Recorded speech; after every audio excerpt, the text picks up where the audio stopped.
ہزاروں بچے شہید ہو گئے، لیکن ابھی تک زمین آزاد نہیں ہوئی۔ کون سی غلطی مسلمانوں کی تھی دکھانے کے لیے جا رہا ہوں۔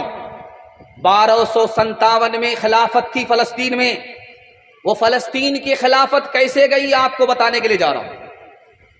حنفی ٹکرا گیا شافعی سے، شافعی ٹکرا گیا حنفی سے، ایک مسلمان مسلک کے نام پر دوسرے مسلمان سے لڑ گیا، لڑائی کی وجہ سے ان کی طاقت کمزور ہو گئی، دشمن نے اپنی طاقت مضبوط کر لی، جب تلوار چلی تو حنفی بھی نہیں بچا، شافعی بھی نہیں بچا۔ اللہ اللہ۔ دوسری غلطی دکھانے کے لیے جا رہا ہوں، فلسطین کیسے غلام ہو گیا، اتنی بڑی زمین پر اسرائیل کیسے قابض ہو گیا دکھانے کے لیے جا رہا ہوں، دھیان سے سنیے گا۔ بادشاہ جو گدی پر بیٹھا ہوا تھا اس کا نام تھا خلیفہ معتصم باللہ، اور اس کا وزیر جو تھا ابن القمی تھا۔ یہ جو گدی پر بیٹھا ہوا بادشاہ تھا یہ شیعہ نہیں تھا، سنی تھا، اور جو اس کا وزیر تھا جو دوسری کرسی پر بیٹھا ہوا تھا وہ شیعہ تھا۔ دونوں مسلک کے نام پر لڑ گئے، کرسی بھی گئی، حکومت بھی گئی، فلسطین غلام بھی بن گئے۔ تیسری بات کو یاد رکھیے، مسلمانوں کی حکومت اندلس میں 800 سال رہی، ایک لمحے کی غلطی سے مسلمانوں کے ہاتھ سے حکومت چلی گئی اور ابھی تک واپس نہیں آئی، وہاں اسلام بھی نہیں ہے، مسلمان بھی نہیں ہے۔ غلطی کیا ہے دکھانے کے لیے جا رہا ہوں۔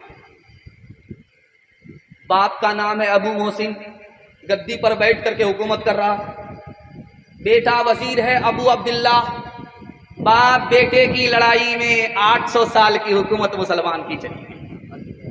ایک آدمی رات دن ظلم کرتا تھا، اس کا گھر گرا دیا، اس کا خون پی لیا، ہنستا تھا، واہ واہ ہنستا تھا۔ ایک بار رونے لگا پھوٹ پھوٹ کر کے، تو وزیر نے کہا 100 چوہا کھا کے بلی حج کو چلی، اب کیوں رو رہے ہو؟ پہلے تو بڑا مزہ آتا تھا، اس کا گھر گرا دیا، اس کا گھر اجاڑ دیا، اس کو مار دیا، اس کو تہس نہس کر دیا، یہ کرتے رہے 70-75 سال ہوتا رہا، لیکن اب کیوں رو رہے ہو؟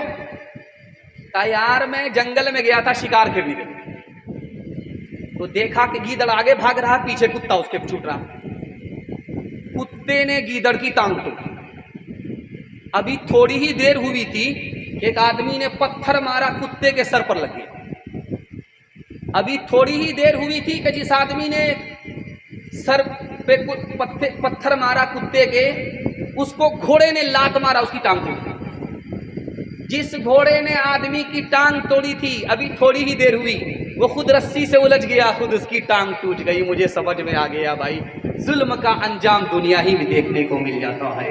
اللہ کی طرف سے یہ جمعے کی رات ہے، ہمیں یقین ہے، 100% یقین ہے، مظلوم کو اللہ کی عدالت میں ضرور انصاف ملے گا۔ بے شک انشاءاللہ ملتی ہے ظالموں کو زمانے میں کب پناہ، زمانے میں کب پناہ، ظالم پہ ہر فلاح کی ہوتی ہے بند راہ، ہوتی ہے بند راہ۔ قرآن پڑھ کے دیکھ لو، آیات ہے گواہ، آیات ہے گواہ، برباد ملک ہو گئے، قومیں ہوئی تباہ، قومیں ہوئی تباہ، فرعون غرق ہو گیا دریائے نیل میں، فرعون غرق ہو گیا دریائے نیل میں، شاہی خزانہ کھو گیا دریائے نیل میں، دریائے نیل میں۔ آپ کو پتا ہے جس ہندوستان میں آج آپ تقریر سن رہے ہیں، جلسہ سن رہے، کتنا بڑا تھا؟ یہ کنیا کماری سے لے کر کے کابل تک ہندوستان تھا اورنگزیب بادشاہ کے دور میں۔ اتنا بڑا ہندوستان اورنگزیب بادشاہ کے دور میں تھا، کیسے چھوٹا ہو گیا، مسلمانوں کے ہاتھ سے کیسے چلا گیا، یہ راز آپ کو بتا رہا ہوں۔ اورنگزیب بادشاہ کا 1707 عیسوی میں انتقال ہوا، 3 بیٹے تھے، کرسی کے لیے تینوں بیٹوں کا جھگڑا ہوا، حکومت چھوٹی ہو گئی مسلمان کے ہاتھ سے ہمیشہ کے لیے نکل گئی۔ دکھانے کے لیے جا رہا ہوں، دھیان سے سنیے گا، یہ آپ نے دیکھا ہوگا، یہ بہار ہے، بہار کے بعد بنگال ہے، بنگال میں ٹائیگر تھا، اس کا نام تھا نواب سراج الدولہ۔ نواب سراج الدولہ کے پاس کتنی فوج تھی؟ 70,000۔ انگریز جو آیا تھا مقابلہ کرنے کے لیے اس کی کتنی تعداد تھی؟ صرف 3000۔ 3000 انگریز سے 70,000 مسلمان ہار کیوں گئے؟ میر جعفر کی غداری کی وجہ سے۔ اس گھر کو آگ لگ گئی گھر کے چراغ سے۔ آپ نے یہی بہار میں ایک نام سنا ہے، ضلع کا بکسر۔ 1764 عیسوی میں انگریز سے لڑائی ہوئی۔ میر قاسم مسلمان کے پاس کتنی فوج ہے؟ 50,000۔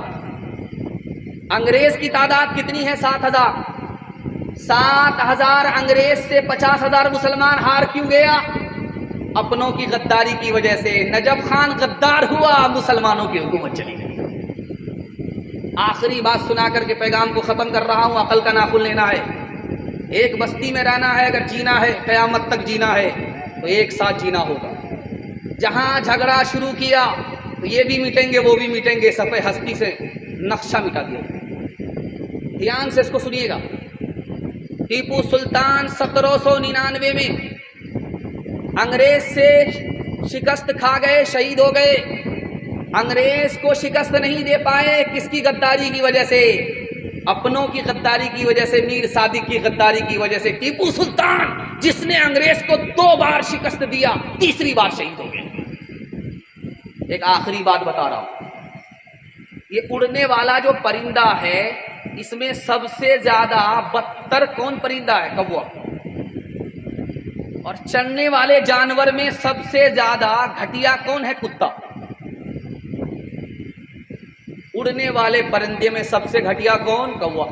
کیوں؟ اس کی پیٹ میں بھوک نہیں ہے، آنکھ میں بھوک، لالچ کی وجہ سے سب سے زیادہ گھٹیا کوا۔ اور چلنے دوڑنے والی مخلوق میں، 4 ٹانگ والی مخلوق میں سب سے زیادہ گھٹیا کون ہے؟ کتا۔ کتا گھٹیا کیوں ہے؟ 2 آدمی بحث کر رہے تھے، یار کوا گھٹیا ہے یا کتا گھٹیا ہے؟ ایک آدمی بولا کوا گھٹیا ہے۔ کہا کیوں تم کہہ رہے ہو کوا کو گھٹیا کیوں کہہ رہے ہو؟ اڑنے والا پرندہ، اس کا کیا قصور ہے؟ کہا لالچ بہت ہے، لالچی بہت ہے، اس کی وجہ سے وہ گھٹیا ہے۔ کہا کہ کتا گھٹیا کیوں ہے؟ کہا یہ دوسرے کے لیے تو رات بھر جاگتا ہے لیکن اپنی قوم کو نہ کھانے دیتا ہے نہ خود کھاتا ہے، اس سے بڑھ کر کے گھٹیا کوئی نہیں۔ ایک لالچ کی وجہ سے برباد، دوسرا جھگڑے کی وجہ سے برباد۔ ایک آخری مثال ہے، پیغام ختم کر رہا ہوں۔ یہ جماعت والے گھومتے ہیں، رمضان کا دن تھا، چلے گئے مسجد میں۔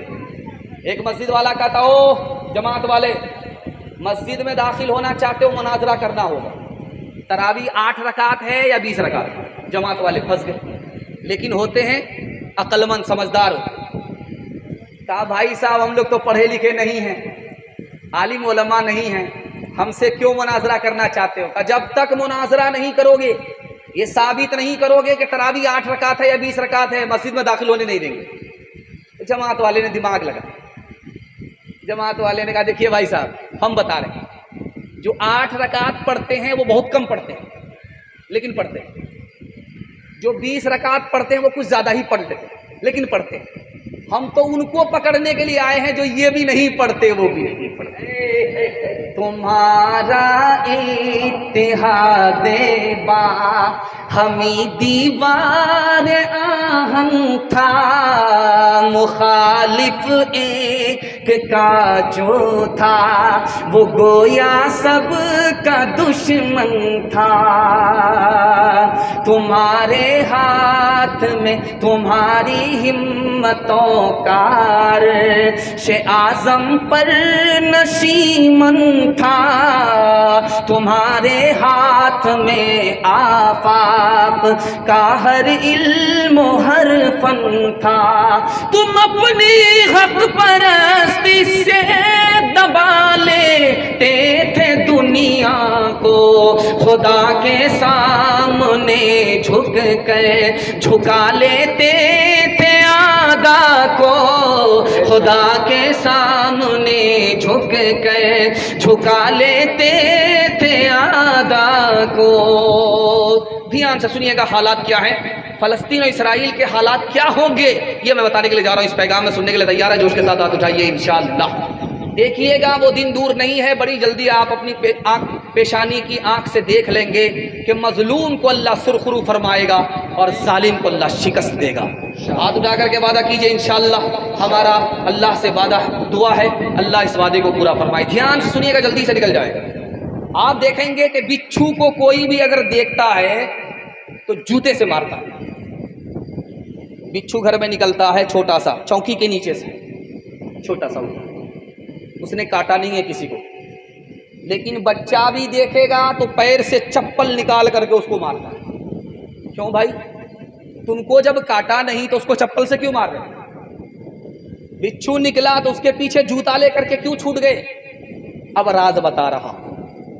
بچھو کی ماں بچھو کو پیٹ میں لے کر کے رہتی ہے، وہ چھوٹا رہتا ماں اس کو پالتی رہتی ہے، جب وہ بڑا ہوتا ہے تو ماں کے پیٹ کو چیر کر کے وہ باہر نکل جاتا ہے، ماں کے پیٹ کو بچھو کھا جاتا۔ تو جس نے بچپن میں ماں پر ستم کیا اس کے ساتھ دنیا کیا سلوک کر رہی ہے؟ جیسے کو تیسا، اس کو صرف جوتا ہی ملتا اور کچھ نہیں ملتا۔ امریکہ سے بھی سپر پاور ایک اور ملک تھا، اس کا نام تھا رومن امپائر۔ آج دنیا میں اس کا نام نہیں۔ رومن امپائر تھا، سپر پاور تھا، کیسے ختم ہوا؟ نئی لڑکی سے شادی کرنا ہے اس کو، پرانی بیوی کو چھوڑنا ہے، تو وہ کیا قصہ سامنے لاتا تھا؟ سالی سے پھنس گیا، بیوی کو چھوڑنا چاہ رہا، سالی کو رکھنا چاہ رہا، تو کرتا کیا تھا؟ یہ افواہ پھیلاتا تھا کہ میری بیوی کو بھوت پکڑ لیا، اور جب تک اس کو زندہ نہیں جلائیں گے بھوت نہیں جائے گا، جب تک اس کو پانی میں ڈبائیں گے نہیں بھوت نہیں جائے گا۔ سالی سے چکر ہو گیا، بیوی کو زندہ جلا دیا، اس کے نتیجے میں اللہ نے اس کی طاقت چھین لی، اس کے غرور کو خاک میں ملا دیا، سب ہستی سے مٹا دیا۔ مسلمانوں میں ایک سلطان تھا، اس کا نام تھا نصیر۔ وہ دارو پیتا تھا، حوض میں پاؤں ڈال کر کے رہتا تھا، جب اس کو نشہ زیادہ چڑھا تو حوضی میں گر گیا۔ ایک آدمی نے اس کے بال کو پکڑ کر کے باہر نکالا، تو اس نے کہا کہ کس نے مجھ کو حوض سے سر پکڑ کے بال پکڑ کر کے نکالا تھا؟ بولا کہ فلاں آدمی۔ کہا اس کے ہاتھ کاٹ دو۔ اس نے میرے سر کے بال کو کیوں پکڑا؟ دوبارہ دارو پی کر کے حوض میں لٹکا ہوا تھا، پھر جو نشہ چڑھا جھولنے لگا، سیدھا دلی پہنچ گیا۔ اب کسی نے نہیں نکالا، سیدھا اوپر چلا گیا۔ ظالم کے ظلم کا انجام دکھانے کے لیے جا رہا ہے۔ کشتی چل رہی تھی، چھوٹی کشتی میں زیادہ آدمی، بڑی کشتی میں کم آدمی۔ چھوٹی کشتی ڈوبنے لگی، سارے لوگ ڈوب گئے، دو بھائی ڈوب رہے اوپر آ رہے ہیں، ڈوب رہے اوپر آ رہے ہیں۔ ایک آدمی کو رحم آیا، اس نے کہا یہ پیسے کی تھیلی لے لو، اگر ایک کو بچاؤ گے ایک تھیلی ملے گی، دونوں کو بچاؤ گے دو تھیلی ملے گی۔ ملاح نے سیدھے جمپ کیا، ایک آدمی کو بچایا، دوسرے کو چھوڑ دیا مرتے ہوئے۔ یہ آدمی بولا ارے اللہ کا بندہ، اس کو بچا لیتا تو ڈبل تھیلی ملتی۔ کہا اس نے مجھ کو میرے اوپر کرم کیا تھا، اس کا کرم یاد تھا، تم تھیلی نہیں بھی دیتے پھر بھی میں بچاتا۔ اس نے میرے اوپر ظلم کیا تھا، اس کا ظلم یاد تھا، لاکھ دولت میرے قدموں میں ڈال دیتے پھر بھی میں اس کو مرتا ہوا چھوڑ دیتا، اس کو نہیں بچاتا۔ اللہ